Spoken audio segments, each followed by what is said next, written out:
Hey there! In this video, I'm going to be talking about buying and selling real estate.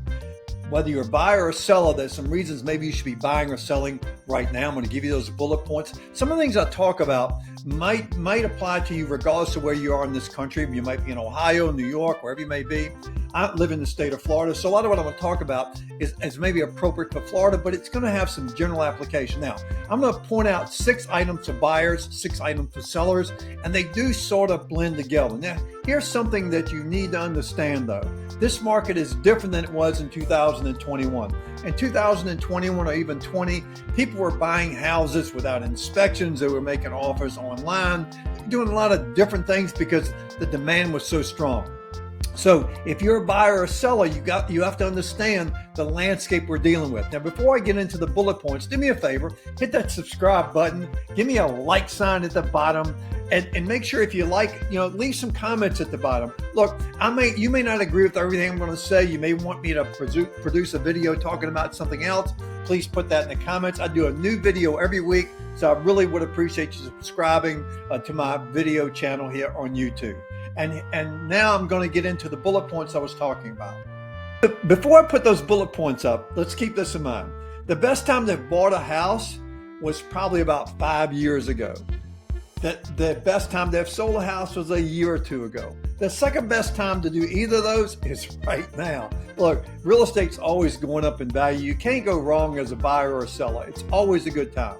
So let's start with that first bullet point. If you're a buyer, one of the things you have going for you right now is interest rates. Yes, interest rates.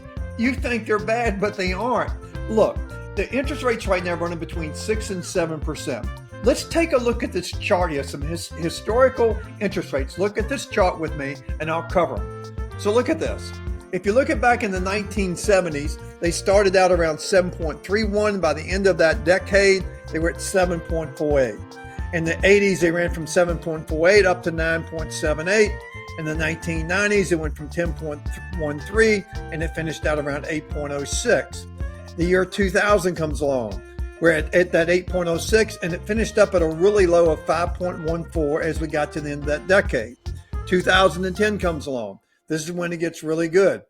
We dropped from that 5.14 to the 3.72%. So here we are in the 2020s. We've had a low of around 3%, 3.72% is where it started out in 2020. And now, now we're somewhere between 6 and 7%. Historically, we've averaged around 8% or so. So it's really not as bad as you may think it is, and it's still a good value at 6 or 7%. I don't believe if you're a buyer sitting on the sidelines waiting for interest rates to come down, I don't think you're going to see that anytime soon. So I think if I was a buyer, realizing that properties are going to go up in value, you'd be well served to go ahead and jump in and make that purchase now. Now, bullet point number 2 for the buyers. It's a stable housing market. Really, the market is stable. We haven't had any huge drop up in values in Florida. Most of the country's not seen a huge drop. You're not going to see a huge drop in prices like we had back in 2008, 2009. That isn't going to happen. It's a totally different market. The lending policies are very different. There was a lot of goofy things that were going on then. So it's a very stable market. So if you're investing in property, it's still going to continue to go up. If you buy something today, it's not going to fall off the cliff anytime soon.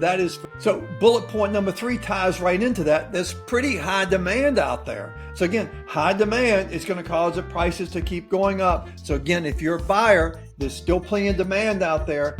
You buy your house now. Look, most people when they buy a house, unless you're an investor and you're trying to flip things, most people stay in a house 5 to 15 years at least. Don't you think if you buy today that your house is going to appreciate substantially between now and the time that you may decide you want to sell it? Of course it is. Bullet point number 4 is increased affordability. Look, houses are more affordable than they've ever been. When you take the price that's out there right now, along with the decent interest rates, and again, 6 to 7% ain't that horrible, you can afford a lot more house than you ever thought you could afford. And again, I want to keep reminding you, if you're a buyer, your house is going to go up in value. So it's still a good deal. Houses are still affordable.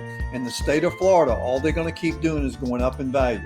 So you cannot go wrong investing in a property, especially in the state of Florida. Bullet point number 5 is it's a growing economy. Look, the economy is basically pretty good. I know you hear these talks of recession, and it probably depends on which side of the political spectrum you sit, or which side of the political spectrum you listen to. Which TV channel. But you know what? The economy is strong. The people, there's plenty of jobs out there. There's companies that can't find employees. So we're dealing with a pretty darn good economy right now. So again, it's still a good time to buy. And another thing in your favor, in terms of, this would be bullet point number 6. Bullet point number 6 in your favor is more and more people are working remotely. And why is that important? Well, if you're buying a property, the property you're buying has probably already had some work done to it. People have really kept their properties up really nice during this pandemic and this post-pandemic period. So more and more people want space in their houses where they can work out of their homes. So because so many people are working remotely, again, the value of houses continue to go up because we spend so much time in them. People want to spend more time in the houses and want to spend more money. So again, if you're a buyer, whatever you're investing in, you're going to be okay. So I just shared with you some fundamental basic bullet points if you happen to be a buyer. But again, the buyer and the seller bullet points are going to run together just a little bit. So now if you're a seller, here's bullet point number 1, and that would be inventory levels are still in your favor if you price your property correctly. So right now what's happened is it looks like there's more inventory out there, and there probably is more inventory setting. I look at hundreds, if not almost maybe 1,000 in a week's time of listings, and I'm seeing people decreasing their prices. But that's because they've been pricing their houses at a price point based on the way houses might have been selling a year ago. Houses right now that are priced correctly are selling just like that. They're not staying on the market any length of time. So it's still a low inventory for the right priced houses. So if you're a seller and you price your house correctly to the market, you're not going to have any problem selling it, and the inventory levels are at your favor. Bullet point number 2 is it's still high demand. Again, there's still plenty of strong demand out there. There was a lot of people during the last 2 years or so that wanted to buy houses, and they couldn't buy houses because there was so many people standing in line and paying goofy money for them, right? Well, those buyers are still out there, and they still want to buy. So there's a decent demand out there right now for your house, especially if you price it correctly. We keep coming back to price, don't we? So bullet point number 3, if you're a seller, is prices are going to continue to rise. They will. So if you're a seller and you've been sitting on the sideline and you watch neighbors get these crazy money for the houses, things have leveled off. But still, even though they've leveled off, the prices are going to keep going up in value. As a seller, bullet point number 5 is it's a strong economy. Same as if you were a buyer. That's a good thing if you're a buyer. The stronger economy is a good thing if you're a seller. So that would be bullet point number 5 if you happen to be a seller. Bullet point number 6, if you're a seller, is you need to know the market. You need to stay on top of the market. So if you have any inclination of maybe selling your property over the next 90 days, next year, 6 months, whatever, it's really important for you to be a smart seller and to be on top of the market. Now, sometimes that comes with picking the right realtor. If you have a realtor, that's great. That's who you should be leaning on. If you don't have a realtor as a buyer or seller, pick me. Yes, me. Pick me. But it's really important to have that communication open with your realtor as a buyer or a seller so that you can be on top of the market, understand what's going on.